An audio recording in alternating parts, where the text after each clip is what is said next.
Hezekiah, kings of Judah, in the days of Jeroboam, the son of Joash, king of Israel.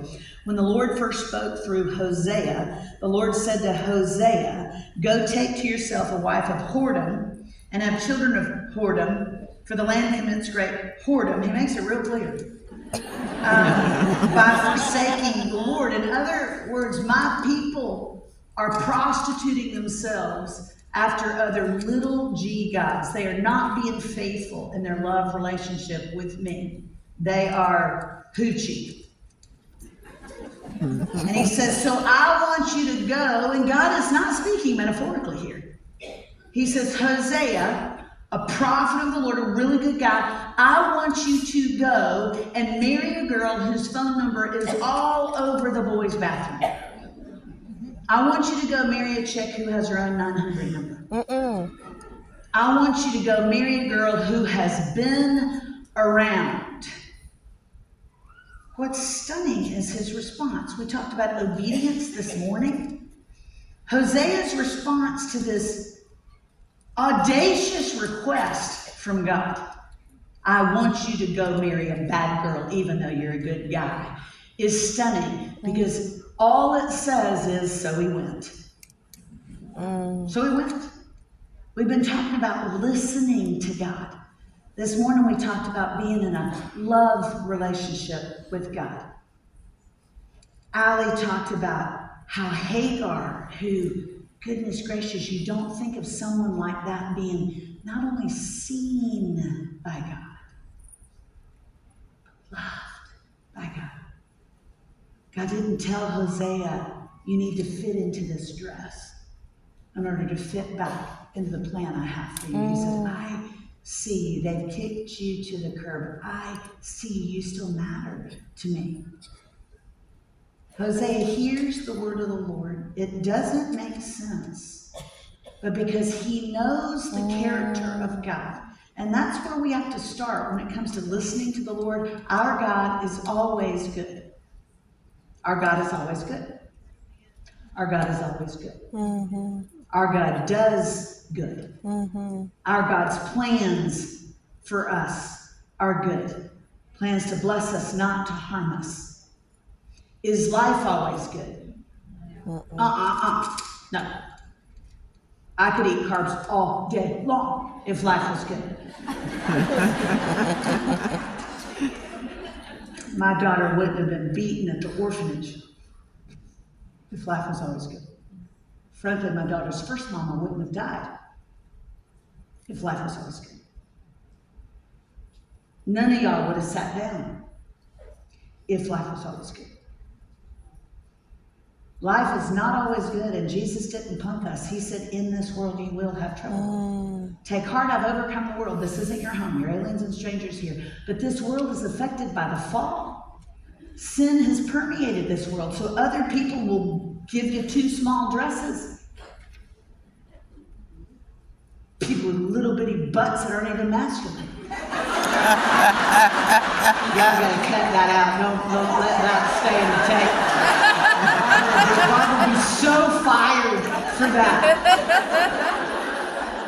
Life isn't always good. God is, and that's where we get it confused. He's always good. I can't tell you how he's going to work out some of this mess for good. I can tell you ultimately. That doesn't mean in time and space as we know it. Moses didn't see the promised land until he had been dead for thousands of years. But read the book of Mark, and you'll see him standing next to a transfigured Jesus, looking at the promised land in his resurrected body. I mean, it's stunning.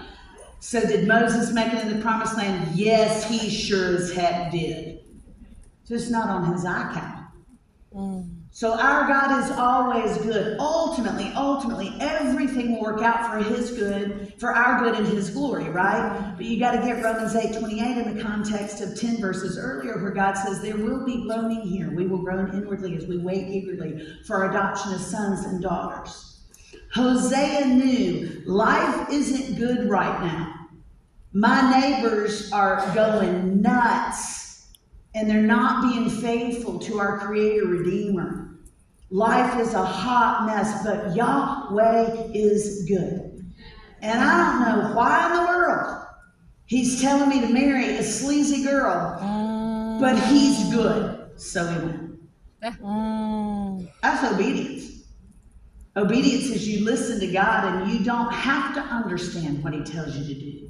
But if he makes it clear through his word and Holy Spirit and the counsel of a few trusted friends who know Jesus, take the next step and trust that he'll illuminate the next one. Eugene Peterson says obedience is a long walk in the same direction. God tells you to do it, do it. So he went. So let's just say Hosea's story was to take place in our culture. That means he goes to First American, and he takes out all the money he earned driving for Uber Eats during a global pandemic. And then he goes not to the Galleria, but to a strip mall, to a discount jeweler, and he buys 1/8 of a carat. And then he puts on his daddy's suit because he doesn't have one of his own. And he drives across town over the railroad tracks to a sketchy part of Fort Worth / the Old Testament. You still with me? These stories took place. We sometimes turn them into fables. These are real people. These stories really happen to reflect how good our God is.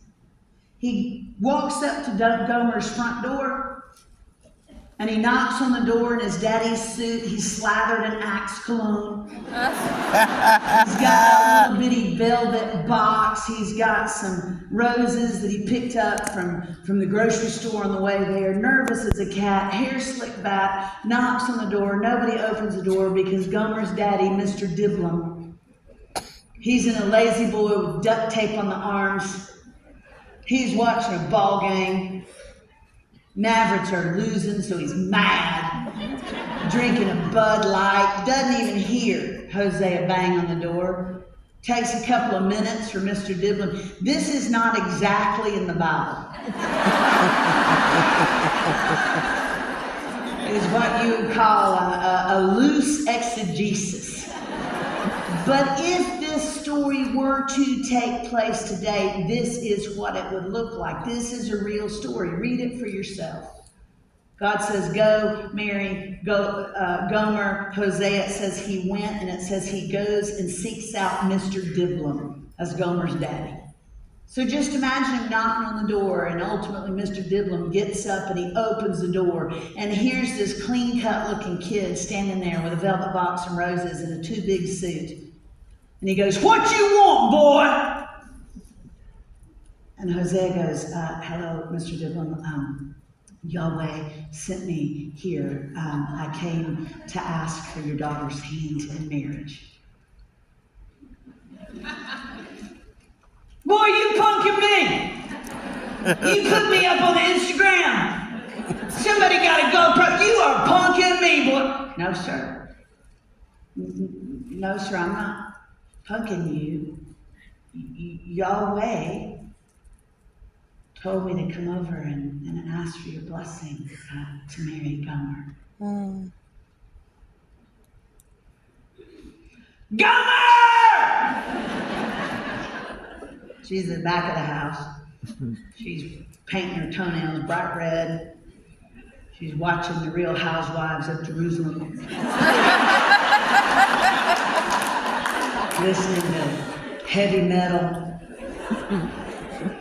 "There's a boy out here asking for you!" Why do we think the Bible's boring? Because we don't read it. Because we sit in church and take in 20 minutes, and then we do 2 Instagram posts a week.